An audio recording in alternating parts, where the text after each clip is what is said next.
Value investment pick यानी VIP share बताने के लिए हमारे साथ एसबीआई सिक्योरिटीज के सनी अग्रवाल है। सनी बताइए क्या है आज?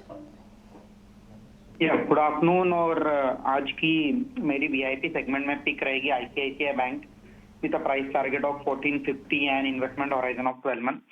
बेसिकली ये बैंक को चूज करने का कारण ये रहा है कि काफी अच्छे नतीजे बैंक ने डिक्लेयर किए थे Q2 में, जहां हमने देखा कि जो लोन ग्रोथ है तकरीबन 15.5% की रही थी YOY, और जो डिपॉजिट ग्रोथ है वो भी लोन ग्रोथ के बराबर ही थी 15.5% के आसपास। अगर हम एसेट क्वालिटी की बात करें तो एसेट क्वालिटी में भी हमने इंप्रूवमेंट देखा था। नेट एनपीए रेशियो जो 0.43% था जून क्वार्टर में, वो घट करके 0.42% हमने होते हुए देखा।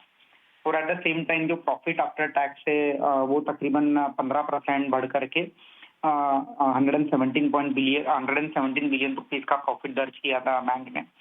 और हमारा ये मानना है कि आगे जाकर के अगले 2 सालों में जो बैंक की जो ग्रोथ रहेगी, अगर हम लोन ग्रोथ की बात करें तो 15 से 16% केगर की ग्रोथ हम अगले 2 साल में आते हुए देखेंगे। At the same time asset quality जो है वो मेंटेन रहेगी। आगे जाके 40 से 50 बेसिस पॉइंट की क्रेडिट कॉस्ट हम नॉर्मलाइज बेसिस पर देखेंगे। और जो निम है बैंक का तकरीबन 4.2 टू 4.3% के आसपास स्टेबल होते हुए देखेंगे।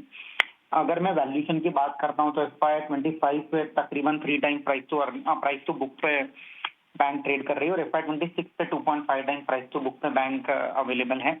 और अगर आरओई की बात करें तो 17 से 19% की आरओई कंसिस्टेंटली बैंक दर्ज कर रही है। तो मुझे लगता है कि मीडियम टू लॉन्ग टर्म के लिहाज से आईसीआईसीआई बैंक को पोर्टफोलियो में ऐड करना चाहिए। ओके, तो मीडियम से लॉन्ग टर्म के लिए आईसीआईसीआई बैंक खरीदने की सलाह। 1 साल का 1450 रुपये का लक्ष्य है। शुक्रिया सनी, आपने वक्त निकाला, हमारे दर्शकों को गाइड किया कि कहाँ पे उन्हें निवेश करना है। अब एक व्यू वापस से हम ले लेते हैं ऑटो शेयर पे। कुणाल बताइए, ऑटो शेयर में आपको क्या पसंद है? अगर मैं ऑटो शेयर की बात करूं तो जिस हिसाब से ऑटो स्टॉक में मोमेंटम आ रही है आज के दिन में, ओवरऑल ऑटो सेक्टर ने भी काफी अच्छा परफॉर्म किया है। हीरो मोटोकॉर्प है, अशोक लेलैंड है, टीवीएस मोटर है, मारुति है। लेकिन मेरा जो फोकस रहेगा वो बट ऑब्वियसली अशोक लेलैंड पे रहेगा। और नो डाउट हीरो मोटोकॉर्प ने अच्छी खासी मोमेंटम दिखाई है, लेकिन वो मोमेंटम मुझे उतना सस्टेनेबल नहीं लग रहा है जितना मुझे अशोक लेलैंड में लग रहा है। 220 के अराउंड है, ऑलरेडी 200 डीएमए का सपोर्ट ले लिया है काउंटर ने, और उसके ऊपर पिछले कई दिनों से स्टॉक ट्रेड कर रहा है। तो लाइकली चांसेस है आने वाले दिनों में और भी अच्छी खासी मोमेंटम हमें अशोक लेलैंड में देखने को मिल सकती है। खरीदारी करके चलने की सलाह रहेगी। लोअर लेवल पे जो सपोर्ट है वो 212 का है, तो हम यहाँ पे 210 का ऐसे मेंटेन करके चलेंगे। टारगेट की बात करें तो सबसे पहला जो टारगेट है एज अ ट्रेडिंग लिहाज से अगर बात करें तो 228 का है, और 228 के अराउंड का उसका रिसेंट का टॉप भी है।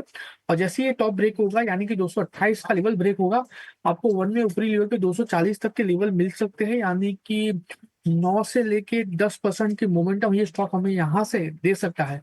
अशोक लेलैंड खरीदारी करके चलने की सलाह है 210 के एसएल के साथ। के स्टॉप लॉस के साथ अशोक लेलैंड खरीदने की सलाह कुणाल की तरफ से।